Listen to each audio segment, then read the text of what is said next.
Le tengo el remedio.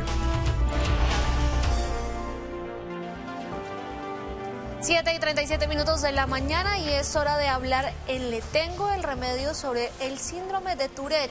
¿Qué condiciones diagnostican, si tenemos o no tenemos este síndrome? Y vamos a hablar precisamente con el neurólogo Oscar, que nos va a contar un poco... Oscar Bernal, quien nos va a contar un poco sobre qué significa esto. Bienvenido a Arriba Bogotá. Bueno, buenos días. Gracias por la invitación. Doctor, buenos días. Gracias por acompañarnos. Primero, hablemos de eso. Le estaba preguntando hace algunos segunditos que si esto es catalogado como una enfermedad, un síndrome, para usted me dijo que era otra cosa. ¿Qué es lo que es? Sí, tiene la razón, Aníbal. Es un síndrome, pero también es una condición. Es un espectro donde los tics empiezan desde tics pequeños, mínimos, que tienen casi el 50% de los niños en ciertos momentos de la vida, hasta en la vida adulta, donde puede tener muchas complicaciones o muchas condiciones asociadas psiquiátricas, donde es más compleja la vida. Entonces por eso lo llamamos un espectro, porque es algo muy sencillo que pasa, que es transitorio, hasta condiciones complejas donde requieren tratamientos muy avanzados. Doctor, expliquémosle a la gente que de pronto no sabe qué es el síndrome de Tourette. ¿Cómo sabemos que una persona tiene Tourette? Porque pues las personas que ya lo conocen saben que son algunos tics, pero expliquémosle a la gente cómo se diagnostica esta enfermedad. Bueno, el Tourette es una mezcla de tics, donde tiene que haber tics motores y tics vocales o sonidos. ¿Qué es un tic? Un tic se define como un movimiento estereotipado que se repite. Estereotipado significa que se repite, pero que es secundario a una sensación interna, una ansiedad interna por realizar un movimiento o ese movimiento. Entonces se repite una y otra vez.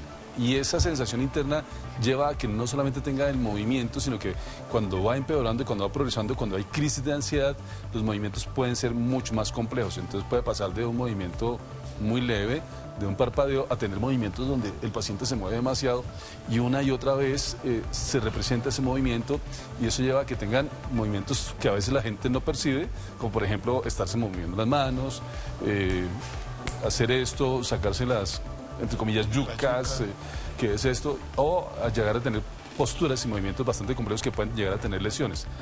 Pueden ser los tics tan suaves que no son perceptibles fácilmente, o tan complejos que son tics malignos.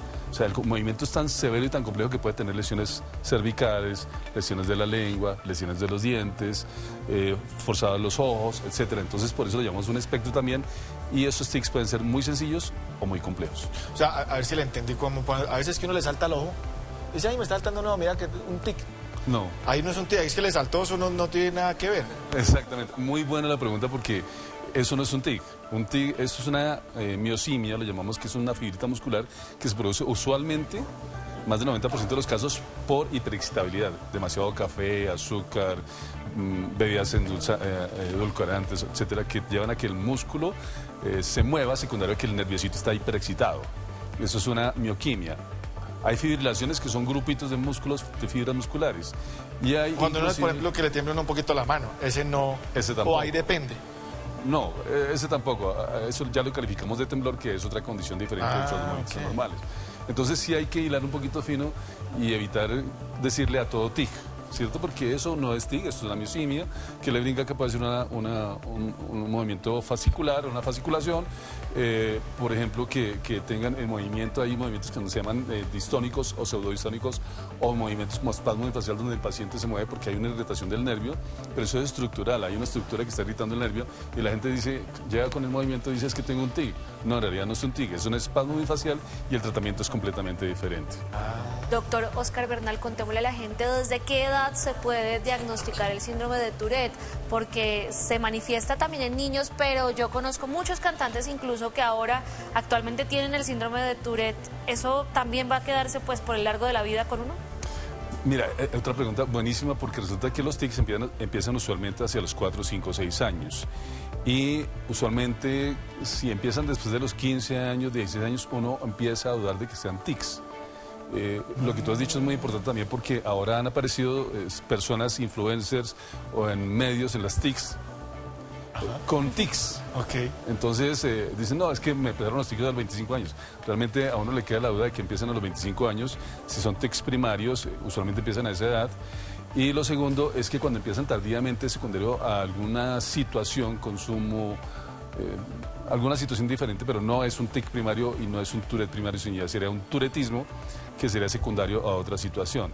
Ahora, sí hay muchas personas, de hecho las personas que tienen Tourette son personas que no solamente tienen los movimientos, sino que hay condiciones psiquiátricas asociadas. Entonces, el 55% tienen trastorno de déficit de atención con hiperactividad, puede haber depresión en más del 50% de los pacientes, ansiedad también en más del 50%, trastorno obsesivo compulsivo, son más tendientes a de pronto a consumir alguna sustancia para poder controlarse un poco, tienen más impulsividad sexual y otras impulsividades. Entonces, tratar a un paciente con Tourette no es sencillo porque no es solo controlar los movimientos anormales, sino que hay que pensar en el todo del paciente. Los tics es como la punta del iceberg, pero debajo tienes una cantidad de cosas que tienes que investigar para poder tratar al paciente adecuadamente. Y precisamente eso le quería preguntar, digamos, ¿hay como grados? O está, porque no sé cómo decirlo, si está peor o está mejor, o tiene solamente un poquito.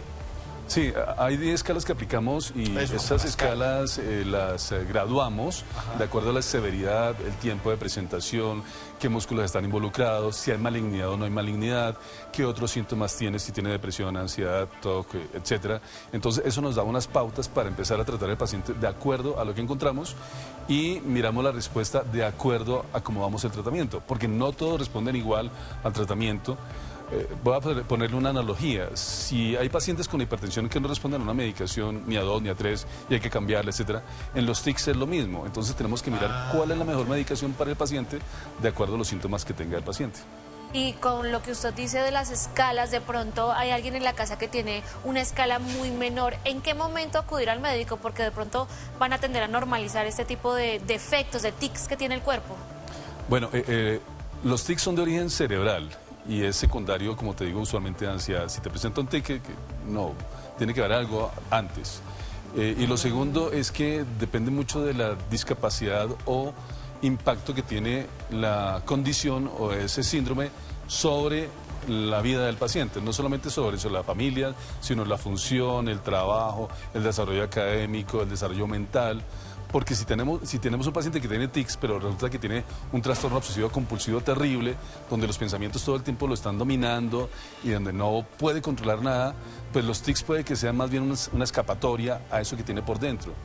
Entonces tenemos que pensar y ponernos, entre comillas, a veces en los zapatos del paciente, porque no es fácil ponerse en los zapatos de un paciente con Tourette, pero sí hay que estar muy pendiente de todo lo que está pasando con él. Claro, ¿y cómo se puede tratar o cómo se trata? Porque digamos que los casos, si bien hay varios conocidos o incluso hemos visto algunas películas, de pronto si no tenemos algún caso cercano, que incluso les dificulta el día a día para poder vivir, para poder conducir. No sé si ya es extremado cuando vemos en alguna película o vemos de pronto por ahí alguien, pero de pronto sí van conduciendo y voltean para un lado o no sé, o le gritan a alguien. ¿Ahí cómo hace la gente para poder vivir con esto y cuál es el tratamiento?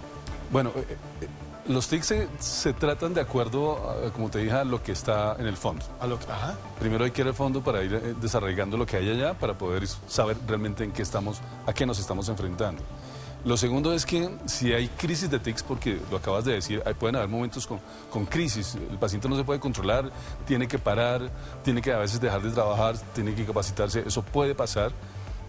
Usualmente no se recomienda, el paciente tiene que ser lo más funcional posible, pero puede haber ese momento de crisis. En ese momento de crisis hay que dejarlo que se desahogue, hay que darle tratamiento de acuerdo al momento, pero cada paciente se trata de una manera diferente. Siempre se empieza con terapia cognitivo-conductual, que es lo ideal. O sea, yo te explico, te enseño, tú vas a tratar de controlarlos, le explicamos a la familia, en el colegio los hacemos que lo incluyan, que no le hagan hacer bullying, entenderlo muy bien, ayudarlo, darle calma, tranquilidad. Si hace un tic por allá vocal, no ponerle cuidado, sino dejarlo porque es normal de él, es su vida. Y a medida que se va complicando la cosa, pues se va adicionando tratamiento. Como la respiración para esta persona, digamos, o sea, es algo normal. O como cuando hay personas que, por ejemplo, si uno parpadea mucho, ¿eso puede ser un tic o ahí ya no es un tic? Pues pueden ser varias cosas. Sí puede ser un tic, pero también puede ser un blefaroespasmo, puede ser una apraxia palpebral. Claro, hay diferentes tipos de movimientos palpebrales que uno tiene que mirar. El simple ojo seco, entre comillas simple ojo seco también, otra vez, puede producir parpadeo frecuente sin necesidad de ser un tic, ni blefaroespasmo, ni otra condición, sino un problema oftalmológico. Ok. ¿Qué otro tipo de afectaciones a nivel físico podría tener los movimientos involuntarios del paciente? Usted ya mencionaba que de pronto algunas molestias en el cuello, pero ¿podría esto derivar a otro tipo de afecciones mucho más graves? Sí, sí. De hecho, los tics malignos pueden llevar inclusive a perdóname, a suicidio. La cosa es que autolesión, es lo que le iba a decir. Hemos tenido pacientes que por los pensamientos y por esa ansiedad han llegado a clavarse puñales a nivel abdominal por esa situación. Entonces, eso es una situación extremadamente grave que lógicamente son consecuencias terribles en esta condición. Y lo que le digo, por ejemplo, el movimiento cervical puede ser tan severo que puede dañar la columna y puede tener lesión de la médula y quedar cuadripléjico con otras condiciones. Entonces, en la parte de la lumbar también pueden haber alteraciones importantes si hay mucho movimiento y eso lógicamente lleva a lesiones con consecuencias muchas veces irreversibles. Doctor, ¿y quién diagnostica esto? Por ejemplo, si en casa nos están viendo y de pronto tienen sospecha de que el hijo, porque lo que usted nos dice, ¿no? Por lo general arrancan es como a los 4 o 5 años, como que se empiezan a notar. Ahí, ¿cuáles son como los síntomas de decir, bueno, vamos a llevarlo al médico y a qué médico lo lleva? Lo primero es saber que puede estar presentando tics, eso puede ser. El segundo, no alarmarse. ¿Y hay unos que digamos que son normales y se le van quitando o Sí. cuando ya tiene...? A eso iba. Entonces puede presentarse tempranamente en la vida, pero manejarlo con calma porque más del 90% de los niños que empiezan con tics hacia los 14, 15, 16 años desaparecen. Se van a quitar, se van a controlar o quedan tics mínimos. El problema, eso no va a haber mayor repercusión. El problema es que de ese porcentaje puede quedar un 1% con tics que pueden ser malignos, que es el problema más serio que podemos tener. Entonces los tics es lo más frecuente que hay en los niños, en la población escolar, pero es de lo que menos va a repercutir finalmente en la vida adulta. ¿Y a qué médico hay que llevarlo? ¿O el médico normalito le dice, vaya ahora al especialista? Puede ser que inicialmente el médico general, el colega, lo pueda ayudar inicialmente y ya cuando la cosa se va poniendo un poquito más compleja, inclusive el psicólogo le puede ayudar. Si la situación se va poniendo un poquito más compleja, el neurólogo o el psiquiatra lo puede manejar, pero finalmente es más manejo de neuropsiquiatría. Entonces, el neurólogo, con el concurso del psiquiatra, lo va a ayudar. Pero si es más la obsesión, compulsión y los tics son secundarios a eso, pues primero el psiquiatra, después el neurólogo. Entonces es una enfermedad, una condición, un síndrome neuropsiquiátrico. Yo sé que de pronto estos movimientos involuntarios pueden resultar un poco ajenos a la vida cotidiana, pero ¿los pacientes con Tourette pueden mantener un estilo de vida normal? Claro que sí. De hecho, la mayoría de los pacientes con Tourette deben tener una vida normal, completamente normal. Como te digo, es un síndrome y es una condición que no te debe alejar de lo que somos, de lo que es el paciente y de la integración normal a una vida completamente normal desde todo punto de vista profesional, académica, investigación. Lo que desarrolle tiene que ser completamente normal. Lo que pasa es que tenemos que incluirlos porque estamos en un país de exclusión, entonces tenemos que incluir al paciente. Claro. Doctor, y ya vamos finalizando. Usted me dice que más o menos el 1% de los jóvenes que tienen un tic es el que les queda. ¿Qué tan común es, mejor dicho? No es tan frecuente, es más bien frecuente. Lo que pasa es que cuando ya nos llegan o cuando vienen con nosotros a especialistas de movimientos anormales, usualmente nos llegan ya porque tienen bastantes condiciones psiquiátricas y neurológicas. Entonces tenemos que hacer un tratamiento desde diferentes puntos de vista, con diferentes medicamentos e inclusive también hacemos cirugía de estimulación cerebral profunda, que es colocar los electrodos en lo profundo del cerebro, algo parecido a lo que hacemos con Parkinson, pero en estos pacientes lo hacemos con Tourette, que ya es una condición que tiene que ser muy, muy extrema para poderlo operar. Pero se puede operar en el cerebro, es una cirugía que hacen los neurocirujanos. Sí, se hace un manejo integrado neurocirujano, neurólogo, psiquiatra para poder controlar esto, porque uno tiene que saber o tenemos que saber cuál es el síntoma principal que vamos a tratar, si es la obsesión compulsión, si son los tics, si es ansiedad y depresión. Entonces no es algo sencillo, entonces requiere una aproximación profesional muy de exacta, diferentes puntos de vista multidisciplinaria para poder llegar a un consenso de esos. Ahora, es muy poca la población que se va a operar, realmente es excepcional, realmente es muy poco los pacientes que operamos de Tourette. Tienen que estar muy mal para poderlo hacer y saber qué es lo que vamos a operar. Doctor, muchas gracias por acompañarnos en Arriba Bogotá y Le Tengo el Remedio. Bueno, muchas gracias por la invitación y buen día. Doctor, a usted muchísimas gracias, muy amable por acompañarnos aquí. Muchas gracias.